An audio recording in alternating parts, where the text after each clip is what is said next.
hukumannya dan bisa 10 tahun penjara dan denda 4 miliar. Oh, ini persoalan Lesti Kejora dilaporkan masalah pelanggaran undang-undang hak cipta mengenai lagu tentunya kan. Pelapornya siapa ini? Yoni Dores. Yoni Dores. Keluarga dari Dedi Dores. Dedi Dores. Memang keluarga pencipta lagu mereka ya. Jadi ketika si Yoni Dores, ya kan? Iya, Yoni Dores melaporkan adanya pelanggaran hak cipta, sementara dia adalah pencipta lagu, tentunya memang patut diduga melanggar. Begitu. Jadi tampaknya ini sudah ada somasi dari Yoni Dores kepada si Lesti Kejora, tapi kemudian tidak direspon. Sebenarnya persoalan seperti ini bisa diselesaikan dengan cara penyelesaian sengketa lewat mediasi, itu pertama. Tapi kemudian karena somasi mungkin tidak direspon sehingga dilaporkanlah ke kepolisian kan sebagai laporan dugaan tindak pidana pelanggaran undang-undang hak cipta. Nah, terhadap lagu di mana si penciptanya kemudian menciptakan lagu itu otomatis secara deklaratif dialah penciptanya. Tapi kemudian ketika ada orang lain menggunakan lagunya, ada satu posisi di mana kalau lagu tersebut dipakai untuk kepentingan komersil, ini yang disebut sebagai tanpa izin ya. Ini disebut sebagai pelanggaran hak cipta. Jadi untuk kepentingan komersil, tapi kalau kepentingannya tidak komersil, ya sudah tidak masuk. Nah sekarang si Lesti Kejora kenapa dilaporkan? Karena melanggar undang-undang hak cipta kan. Nah kemudian di mana dia kemudian menyanyikan lagunya? Itu pertanyaannya. Di mana? Di salah satu stasiun TV, Bang. TV Indosiar. Terus dan diupload ke YouTube juga. Itu diupload ke YouTube tapi bukan di YouTube-nya Leslar Entertain, Bang, tapi di YouTube yang lain. Oh ya, tapi yang jelas kan begini, setiap komersil kan berarti kan ada persoalan pelanggaran hak cipta ya. Nah, kalau dia sampaikan atau dia nyanyikan di YouTube, otomatis itu komersil. Karena YouTube pasti membayar. Nah, ketika ini menjadi komersil dengan dalih apapun juga, ini sudah dianggap melanggar undang-undang hak cipta kalau si Lesti Kejora tidak minta izin kepada si penyanyinya, si penciptanya. Nah, ini yang terjadi karena tidak minta izin, kemudian sudah disomasi mungkin 2 kali atau 3 kali tidak direspon, terjadilah yang namanya pelaporan kepolisian. Jadi ini menjadi tindak pidana. Tindak pidana ini pelanggaran undang-undang hak cipta ya, Undang-Undang Nomor 28 tahun 2014 kan begitu. Bang, ini kan mengenai kan ini kan nggak diupload di YouTube milik pribadinya Leslar. Iya. Tapi apakah akun yang mengupload itu bisa dilaporkan juga, Bang? Iya. Ya kan Sama-sama si akunnya menjadi terlapor, si Lesti juga penyanyi juga menjadi terlapor juga, begitu. Karena komersialnya ada di situ. Ini baru satu ya. Kemudian kalau kemudian dinyanyikan di Indosiar, apakah Indosiar menerima iklan, begitu? Kan menerima iklan kan ada komersial juga, begitu. Nah sebenarnya Indosiar bisa membayar kepada satu lembaga di mana penciptanya bernaung. Itu mungkin clear. Jadi kalau TV biasanya clear, tapi kalau YouTube ini belum tentu. Tapi YouTube selalu ada komersilnya. Nah ini dia yang dikejar. Jadi ketika dia menyanyikan, entah si Lesti dapat untung atau tidak, tapi kan ini komersil YouTube-nya.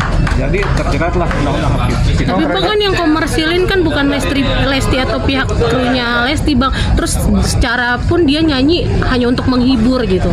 Ya kan ada nyanyi menghibur yang kemudian tidak komersil. Misalnya kita nyanyi di suatu kafe tidak memungut bayaran, tapi kan kafe juga sebenarnya komersial juga.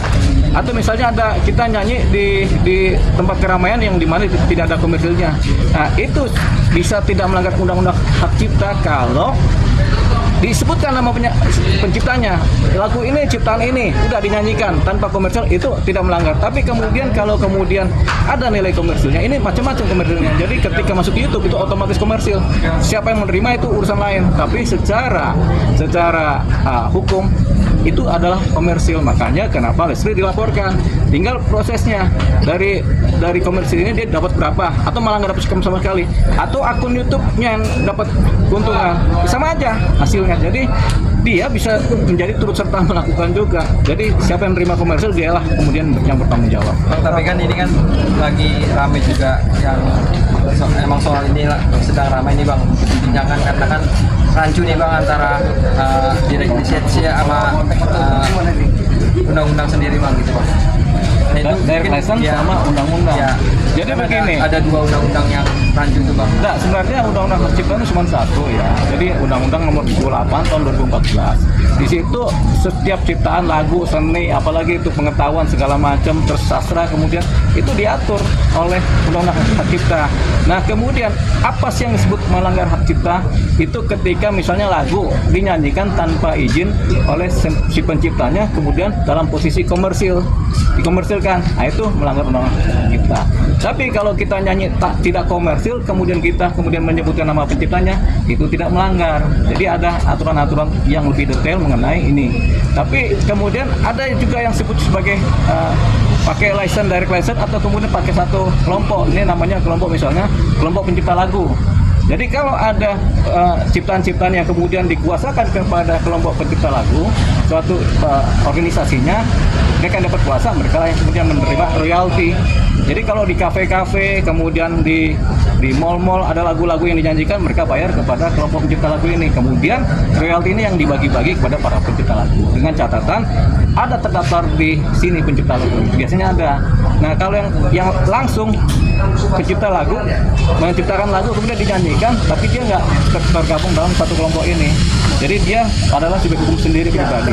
Nah, dia kemudian bisa mengklaim mengenai royalti kepada si penyanyinya, begitu. Tapi sebenarnya ini kan persoalan sengketa ciptaan ya.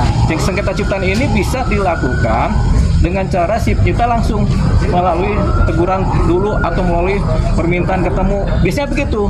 Nah, ini artinya sudah dijalankan.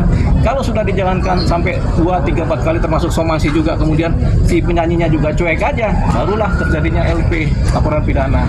Gitu. Jadi laporan pidana tentang ciptaan lagu tidak serta-merta, tapi harus didahului dengan somasi atau permohonan untuk ketemu, penyelesaian secara dua pihak, mediasi itu. Tapi kalau itu kemudian tidak dijalankan, terjadilah laporan. Jadi laporan ini baru bisa diterima kalau itu sudah kemudian buntu atau malah tidak direspon. Tampaknya ketika laporan ini terjadi, Lesti Kejora tidak merespon permintaan-permintaan dari si pencipta lagu ini. Masih ada somasi atau teguran atau surat menyurat yang kemudian tidak direspon. Hukum apa sih bang yang akan diterima nanti oleh Lesti kalau tidak? Nah, ini kalau Undang-Undang Hak Cipta itu terkait lagu, ancaman pidana dan atau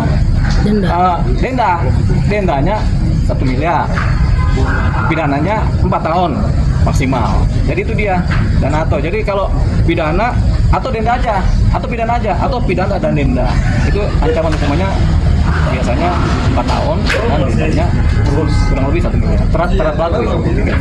Bang, bagaimana seharusnya mekanisme perizinan itu sebelum sebuah lagu dibawakan ke acara televisi?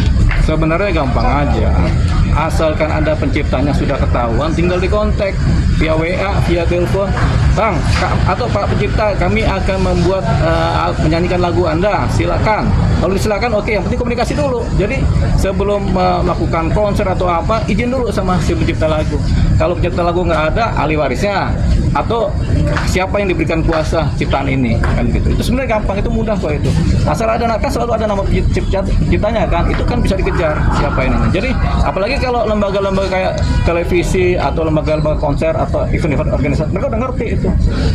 Ada penciptanya selalu. Nah, kalau kemudian mereka mengadakan pertunjukan pentas yang tidak komersil, misalnya pentas anak-anak di lapangan gratis atau di lapangan gratis, anak-anak ayo datang semua, mereka nyanyi, mereka nggak akan kena pelanggaran hak cipta kalau mereka bilang saya nyanyikan lagu ini penciptanya adalah ini, udah cukup begitu, disampaikan tanpa komersil, artinya tidak ada 1 rupiah pun uang diterima dari nyanyinya itu, sehingga ini kemudian dianggap tidak melanggar undang-undang hak cipta. Bang, ini kan hak ciptanya rame-ramenya kan baru-baru sekarang ini kan.